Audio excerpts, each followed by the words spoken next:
Hey guys, welcome back to my channel. In today's video, I'll be sharing with you a step-by-step process for getting funding for grad school. I'll also be sharing with you the different funding options available to you, so make sure you watch this video till the end.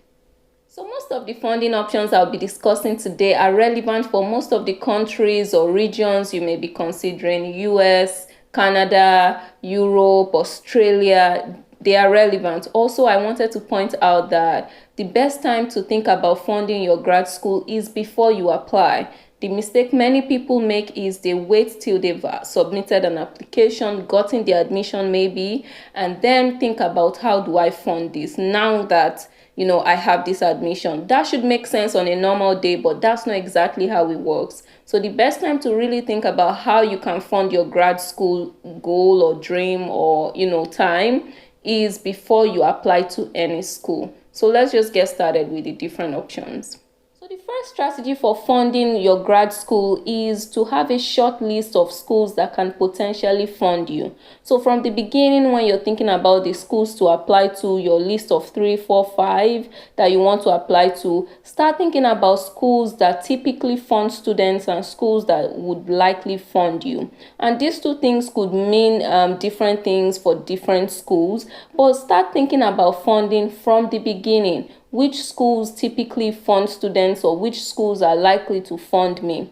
And you may ask, how do I know schools that would fund me? There are a couple of ways you can know. First is by asking the school. These schools have emails on their websites. Ask them about funding information, like how many of your students are typically funded, what's the average amount your students have gotten in the past. This way you begin to get a sense for the schools that are more generous or the schools that typically provide more funding than others, and you want to make sure you have those kind of schools on your list.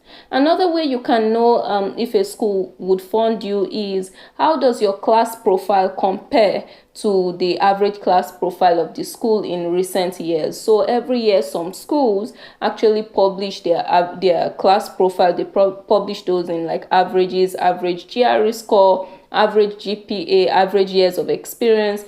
If you are applying to those schools, a good way to know if a school will fund you is to actually compare your profile to that. That doesn't mean if you don't meet that average, you shouldn't apply. No. But the higher, the more you are sort of like above that average, the higher your chances, because many schools aren't just giving you money. They are giving you money because, they think you are maybe exceptional for some schools and for some programs. So this doesn't mean you shouldn't apply to programs if you don't meet the average. No, many people don't meet that average in one area, but they still get the funding. But that gives you a sense for where you are most competitive, and so you should begin to have that school or those kind of schools on your list. Another way you can know a school that funds: ask students, reach out to people on LinkedIn, ask people that graduated from the school that are your friends or your colleagues, and talk to them about, hey, did you or your classmates have funding? Is your school really great in terms of like funding people? So those are different options for knowing which schools fund. One other way you can know is by checking their websites. Many schools publish a lot of information on funding, whether they provide funding. Some even go ahead and we provide an average of this amount per student every year. That's another way you can know. So check their website, ask students, ask the school, and also check your profile in comparison with the school. And that way you can begin to tell from the beginning, before you apply to the school, if the school will likely fund you. Another thing you can do to get funding for grad school is to submit a strong application. And I've said it a lot of times on this channel, and you may be thinking, but that has nothing to do with funding. That has a lot to do with funding. Submit a strong application. Think about your application as a package.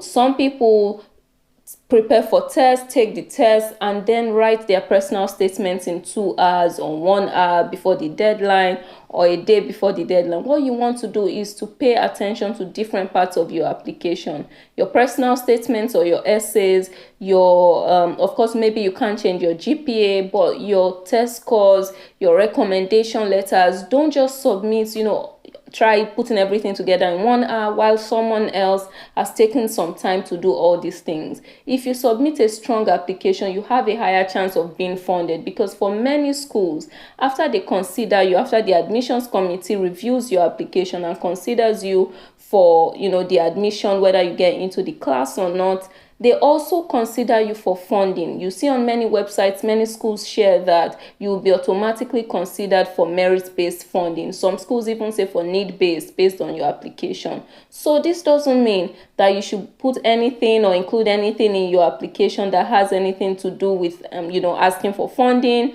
or you need funding to apply to get into to attend the program. No.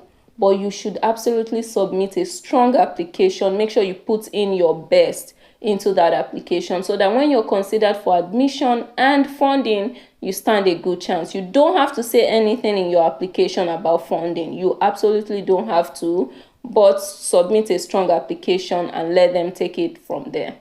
Another option you should consider is non-school scholarships. So by this I mean like home-based scholarships, or like external organizations that fund students. So you want to make sure you explore those places where they fund students that are applying to specific programs, or that are from specific countries or specific regions. So you want to make sure you actually look out for those kind of external funding opportunities. They are usually, very competitive, but it's worth trying. There's no harm. You should really, really apply to those programs if you find any that funds people that are going into the program you want to go into. Some of them actually would require that you already have the admission before you can apply, but some of them you need to apply before you even have an admission letter. So you need to check the specific requirements for the ones you're applying to, whether from your home country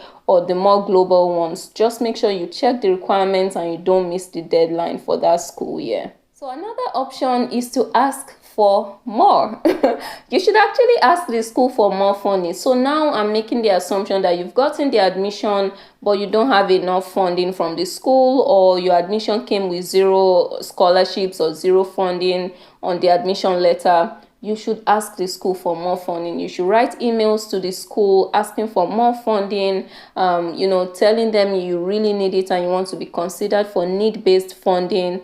You should actually ask the school for funding. And one thing that would help you in this is if you have, a competing offer. So remember when I talked about applying to different programs, if you have 2 offers, if 2 schools offer you admission and one of them offers you more scholarship than the other, you can negotiate with one school that maybe you're more interested in using the admission you got from another school. Say you have this admission from this other school, but you still really want to attend this other program and you really like them to consider you. So ask for more, and having a negotiating offer or having a competitive offer will really help you in that process of asking the school for more. Some schools, after you show them that you have another offer, typically they would boost up what they've given you, but there are no guarantees, but this is worth trying. And this is one option that many people don't explore.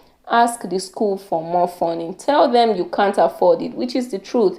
You really can't afford to pay out of pocket. So explain to them, and many schools will now say, oh, maybe you should apply to this other scholarship we have, or to this need-based funds, or they'll just point you at resources or give you more funding outright. So that's one other option you should consider. The last option I want to share in this video is company sponsorship and TARA positions with the school. So some companies actually fund their employees for grad school and they pay everything: tuition, living expenses, sometimes some stipend, but you need to have been working with those companies. So if you work in certain industries where that is a practice, or you work in a big organization and you can negotiate that you return to the firm or you return to the company if they sponsor your grad school, many companies do this. Many firms do this. So if that's an option you didn't know before, many people take advantage of this. Just that the company might say you need to do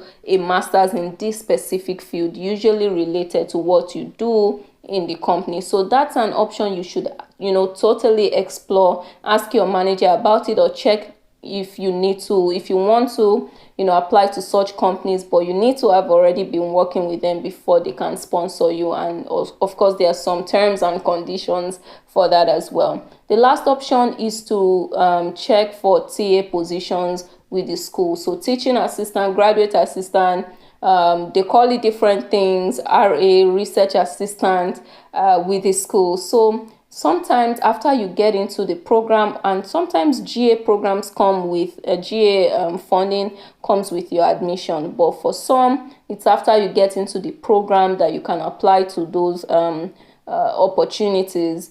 You should explore that. When you're emailing the school, you should ask them about, do you have any graduate assistant roles I can take advantage of? And if you don't understand all the GA, TA, RA, and the difference between all of them and the different options you have, I'm doing another video on that where I explain those and how you can get those different options. But this is another option you can explore. And also jobs on campus, but that is assuming you have already gotten to campus. And I won't depend on jobs on campus because they are not, usually it's not a lot of money. You're paid something per hour, and that might not be a lot of money. That might not be able to pay your tuition in full, and that's quite risky. But that's another funding option you should explore. So I'd like to know about your funding experience. If you've tried any of the options I mentioned in this video, please let me know in the comment section. How did that go? Did you get the funding? Did they even reply your email? Let me know in the comment section. I'll be looking through. Thanks a lot, guys, for watching this video. If you found it useful, make sure you click that like button and don't forget to